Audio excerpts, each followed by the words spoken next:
غزہ کی on ground situation پہ اگر ہم جائیں, اگر ہم اس جگہ پہ جا کے دیکھیں, اگر ہم اپنے کور ٹاپک پہ ہیں, تو وہاں اس ٹائم پہ کیا صورتحال ہے, ریزسٹنس کی کیا صورتحال ہے, اسٹرینتھ کتنی ہے. کیونکہ اسرائیل نے جب 7 اکتوبر کا جواب دینے کی بات کی تھی تو انہوں نے یہ بات کی تھی کہ ہم مٹا کے رکھ دیں گے, صفحہ ختم کر دیں گے. تو کیا صورتحال ہے اس ٹائم پہ, ملٹری صورتحال کیا ہے, آن گراؤنڈ صورتحال کیا ہے؟ آن گراؤنڈ صورتحال میں نا 2 پرسپیکٹیو ہیں. پہلا پرسپیکٹیو تو ہے بڑا ہی مایوس کن. میرا خیال ہے مایوسی کی بات کر لیتے ہیں پہلے, اس کے بعد کرتے ہیں امید کی بات.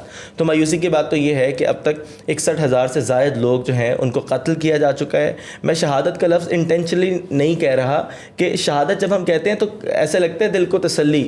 ہم دل کو تسلی دینے کے ساتھ ساتھ یہ بات ہمارے ذہنوں میں ہے کہ ہم اس ہند بن رجب کو نہیں بھولیں گے, ہم ان چھوٹے چھوٹے بچوں کو نہیں بھولیں گے جن بچوں کو مارا. یعنی ابھی تک یہ جو پیس ایگریمنٹ جس دن ختم کیا گیا, سیز فائر ڈیل جس دن ختم کی گئی ہے, اب تک کئی بچوں کو, سینکڑوں بچوں کو, یعنی انٹینشنلی غالباً 64 اٹیک کیے گئے جن میں صرف بچوں کو مارا گیا ہے.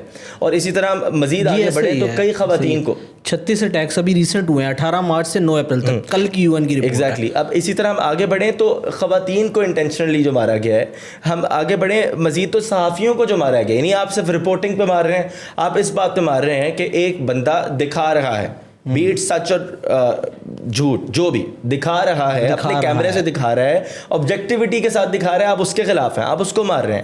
آپ کئی دفاتر بند کر رہے ہیں, آپ میڈکس کو اس وجہ سے مار رہے ہیں کہ یار یہ ان کا علاج کیوں کر رہے ہیں.